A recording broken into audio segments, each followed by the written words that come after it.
Welcome to the first edition of the SprintCarUnlimited.com daily, free on YouTube. We wanted to give you 5 quick storylines to focus on heading into the opening night of the DIRTCar Nationals at Volusia Speedway Park.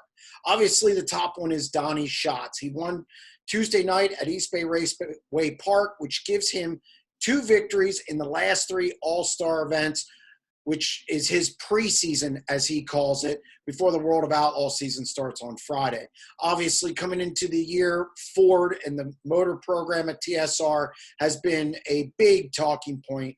And I think through the early season, we've seen that TSR's, they're right where they need to be. They've made some changes in the offseason.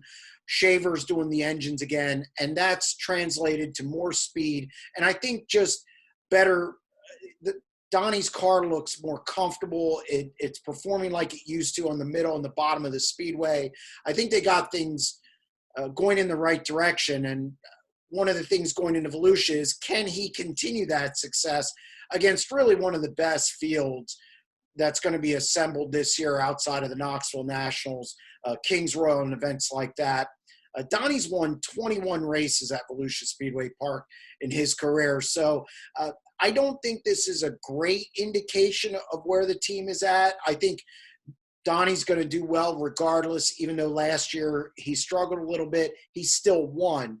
So I think as we will see if Donnie's going to be dominant, I don't think it's a slam dunk indication of where he's going to be in 2021, even though I think Donnie's, in my opinion, going to make a run at 11th World of Outlaw title.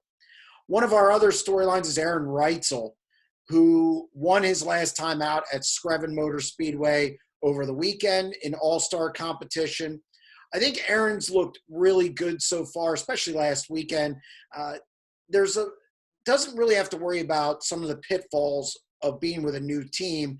Obviously, this is his first year with Roth Motorsports, but he brought his entire package over from Baughman Reitzel Racing, including his crew chief, Dylan Boswell.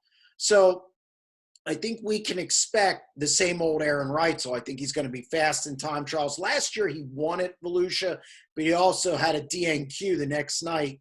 So I think for Aaron, I know in the Lonnie Wheatley pool, everybody's focused on that second group, which has David Gravel, Sheldon Holloway, who we'll talk about in a minute, Aaron Reitzel, and Carson Macedo.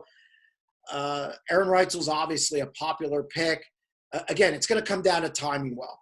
And I think Aaron Reitzel, he did not time overly well at Screven when he won. He was 10th. He alluded to that fact during a SprintCarUnlimited.com podcast that we put out on Tuesday. And I think he even says he has to time better, especially for those 3 outlaw shows at the end of the week. So Aaron Reitzel, I'm looking for solid top 10 runs, couple top 5s. So it'll be interesting to see how, if the success over the weekend at Screven translates to the DIRTCar Nationals. David Gravel, this is going to be his first tour in the big game motorsports camp over this weekend. I mean, he's debuting tonight which is Wednesday. He was fast in Tuesday's practice session. The question becomes, does he gel with Cody Jacobs enough with everybody there, everything that's going on, setups in the heat races, making that transition to the A main? For Gravel, look, he has a win at Volusia. He's always been fast there, and he's still going to time well. I have very little concern in regard to big game motorsports at Volusia, and I expect a pretty good week. Again, I expect top 5s, and I think he can sneak out a win as well. But obviously, to see if he can contend for a title with the World of Outlaws this year, you want to get off to a good start. And the question becomes, can he do that enough and keep up with Brad Sweet, Donnys Shots in the opening 5 races, Logan Schuchart as well, who had a good DIRTCar Nationals last year, and not fall behind. And if there's any kind of lag time in the chemistry, developing that with Cody Jacobs, his crew chief.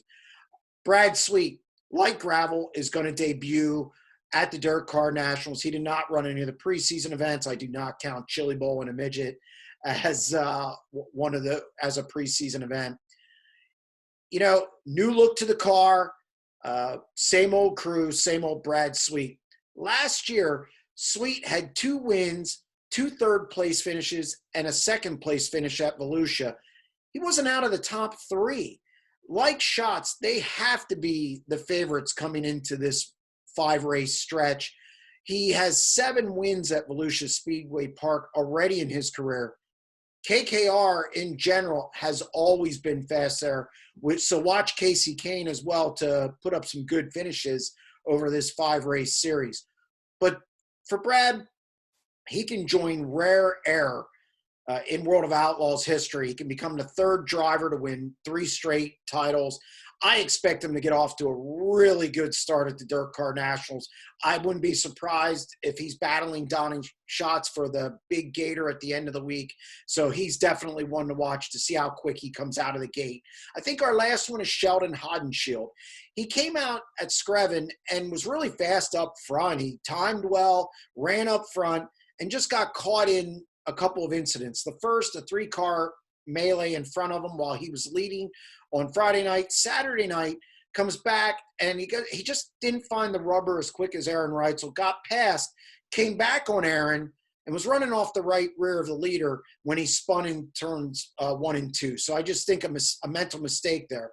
As for Volusia, he's had some success there, and he's had some not-so-good runs there. The key with Sheldon is he can always pass cars at Volusia, it seems like, and really in any field. I like what he did last year. He had 8 wins, had a lot of consistency, and looked good through the entire season. Can he carry that over to this year? The speed was there at Screven. He's got to keep – I think he's just got to not hit the panic button if he loses a couple spots in feature competition at Volusia, and he'll be fine. He'll run in the top 10. That's the key, though. He's got to stay out of trouble. That's going to wrap up the first edition of the SprintCarUnlimited.com daily on YouTube, and we'll be back tomorrow with another free edition. Stay tuned.